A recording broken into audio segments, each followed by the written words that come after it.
Então, vamos entrar aqui na matéria, no assunto de funções. Certamente, isso aqui é uma figura que aparece em todo o livro lá do ensino médio, na hora que está começando a ser falado o que é uma função f de x. Formalmente, né, funções são relações que ligam dois conjuntos, um conjunto que a gente chama de domínio da função e um conjunto que a gente chama de imagem da função. Então, lá no domínio estão as entidades sobre as quais a gente aplica a função, e lá na imagem está o que a gente associa àquela coisa que está lá no domínio. Então, por exemplo, eu poderia ter uma função data de nascimento, que eu aplico sobre o conjunto de todas as pessoas que existem. Então, lá no domínio estão as pessoas. A função levaria de cada pessoa para um negócio que está lá no conjunto imagem, que são possíveis datas, tá? E cada pessoa está ligada na sua data de nascimento. Isso é uma função, ok? Isso é um exemplo de função. Funções, então, em geral, são isso, né? São entidades que ligam dois conjuntos, de alguma maneira definindo uma relação que associa cada elemento de um conjunto a um elemento no outro conjunto. Tá? Agora, tendo falado isso, né, isso não ajuda muito a gente a entender o que são as funções de interesse nosso. Fica uma coisa muito geral colocada dessa maneira. Nessa disciplina, assim como em boa parte do que foi ali o ensino médio, né, a gente tem interesse em funções de um tipo específico. São funções cujo domínio, né, são os números reais, ou seja, o domínio das funções, ou vai ser toda a reta real, toda a reta cujos pontos representam os números reais, né, ou um subconjunto dessa reta. E a imagem dessas funções também vai ser uma reta de números reais, né? De maneira que se eu represento uma função pela relação y igual a f de x, está subentendido aqui, no âmbito da disciplina que a gente está começando aqui, é que x é um número pertencente aos reais, aí a f de x faz alguma coisa com esse número e devolve um y, que também é um número pertencente aos reais, ao conjunto dos reais. Okay? E o que é a função? A função a gente pode entender como sendo a conta que a gente pega aquele número que entrou na função, que é x. E a gente faz uma conta com esse número. E, feita a conta, essa conta resulta num valor, e esse valor é o y, devolvido pela função. Agora, tendo falado dessa maneira, fica mais específico, fica mais claro o que a gente está chamando de funções. Exemplos, né? Se a função é uma conta que é para elevar x ao quadrado, a expressão está apresentada aí nessa tabela, né? F de x igual a x2. Isso é a função f de x, que significa, eu pego o x, faço aquela conta de elevar ao quadrado e devolvo o resultado. Né? Poderia ser uma outra conta, multiplicar x por 5 e somar 1. Aí f de x é 5x mais 1. Poderia ser extrair a raiz quadrada de x. Aí eu vou lá, faço a conta, pego o x, faço a conta lá que vocês aprenderam em algum momento também do ensino médio, né? Como é que tira a raiz quadrada de x. Aquela chatura, vocês devem ter lembrado como é que tira uma raiz quadrada na mão, né? Ninguém faz isso, qualquer ser humano normal usa calculadora, né? Mas a conta é aquela. Vocês viram como é que faz. Então, a raiz quadrada é uma conta que a gente faz sobre um número real, x, e a função raiz de x é uma função, é uma conta, então. Ok? E uma coisa que a gente chama atenção aqui, que vai ter importância na discussão que a gente vai fazer das funções, é o que é o domínio de uma função, dessas funções, desse tipo de funções que a gente vai lidar. Né? São funções que levam um número real a um outro número real.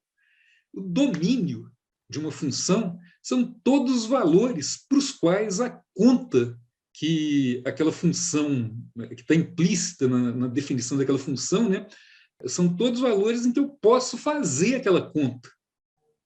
Então, se f de x igual a x2, por exemplo, se f de x for igual a x2, eu posso fazer essa conta para qualquer valor de x que for um x real, que é um x pertencente ao conjunto dos reais. Qualquer x pertencente ao conjunto dos reais, se eu elevar ele ao quadrado, eu consigo fazer a conta e dar um resultado que é o x ao quadrado, ok? Mas tem algumas contas que não podem ser feitas para todo x. Então, por exemplo, se eu defino a função f de x igual a raiz de x, alguns dos x que pertencem ao conjunto dos reais não podem ser colocados nessa conta. Então, a raiz de 10, por exemplo, eu consigo calcular a raiz de 10, mas eu não consigo calcular a raiz de menos 4. Não tem nenhum jeito de eu elevar um número real ao quadrado e o resultado dar menos 4. Isso significa, né, não existe raiz quadrada de um número negativo, então o domínio da função raiz quadrada exclui os números negativos. Ok? Então, a lógica aqui desse conceito de domínio de função é: eu posso fazer a conta, eu posso aplicar essa função em quais números? Eu chamo de domínio aquele conjunto de números em que eu posso aplicar a conta prescrita ali na fórmula da função. Então, aqui no caso desse exemplo, né, a gente escreve isso, né, a gente formalmente estabelece uma notação que diz isso, dizendo que o domínio D é igual. Aí eu coloco ali as chaves, né, para dizer que é um conjunto, aí entre chaves está lá, x maior ou igual a zero. Isso aí significa o conjunto dos x maiores ou iguais a zero. Ok? Então, isso seria a notação aí que serviria para a gente representar o domínio da função raiz de x, por exemplo. Prosseguindo aqui, gráficos de funções. Então, eu falei lá, domínio das funções é uma coisa relevante para a gente, e talvez a entidade ligada a uma função mais importante que a gente vai apoiar nela ao longo de toda a disciplina é a entidade gráfico de uma função. Então, para cada valor de x, né, eu tenho lá uma função que eu expresso, né, como sendo y igual a f de x. Isso é claro, né, significa que para cada valor de x que eu vou lá e coloco na f, eu acho um certo valor de y. Eu mudo outro valor de x, eu acho outro valor de y. Então, eu tenho pares de valores de x e o correspondente y, que resulta da aplicação de f de x, né? Esses pares, né, eles são coisas que eu consigo representar como pontos ali naquele plano cartesiano, naquele sistema de coordenadas cartesianas, né? A ideia, então, é que a função me permite obter pares de valores x e y que definem pontos. E esses pontos vão fazer parte do gráfico de uma função.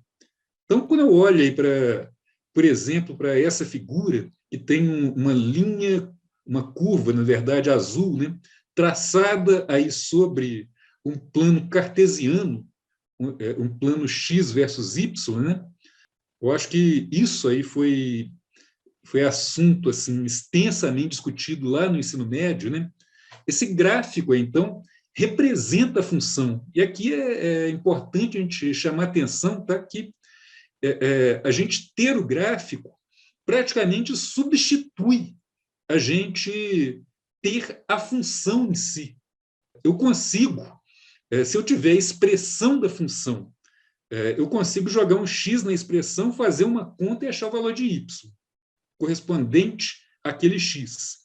Se eu não tiver a expressão da função, mas eu tiver o gráfico da função, eu consigo olhar ali no gráfico, eu chego lá no x igual a 4, por exemplo, que é o que está representado aqui, x igual a 4. Aí eu subo lá do 4 até a curva, né? E chego lá no gráfico da função. Com esse gráfico da função tendo sido consultado, né, eu acho lá no eixo dos y qual é o valor de y que corresponde àquele x. Ou seja, o gráfico, num certo sentido, substitui ou é equivalente à expressão da função. Tanto faz, assim, nesse sentido, né, eu ter o gráfico ou eu ter a expressão, as duas coisas me informam o que é o valor de y que corresponde a um certo x. Ok? Aí, assim, equivale se a gente tiver o gráfico representado em todo o domínio, né? Então, imaginando que uma função, por exemplo, f de x igual a x2, o domínio dessa função seria de menos infinito até mais infinito. Obviamente, a gente não consegue um gráfico, literalmente falando, que vai de menos infinito a mais infinito. A gente consegue desenhar um gráfico num conjunto limitado de valores. Tá? Então, abstraindo isso, abstraindo essa questão de que gráficos eles conseguem representar um pedaço do que é a função, eles não representariam uma função com domínio de tamanho infinito, né? Fora isso, tem essa chamada equivalência. Okay? Uma equivalência bem abstrata, é óbvio, né, que se a gente tem expressão, a gente consegue calcular o valor exatinho. Se a gente tiver literalmente um gráfico no papel e tiver de medir ali tamanhos do intervalo x, intervalo y, vai ter o erro de medição, né? Mas abstraindo isso, tá? Imaginando que a gente tivesse uma tabela de valores infinitamente precisa, armazenada ali como se fosse o gráfico, aí sim, as duas coisas significariam a mesma coisa. Tá?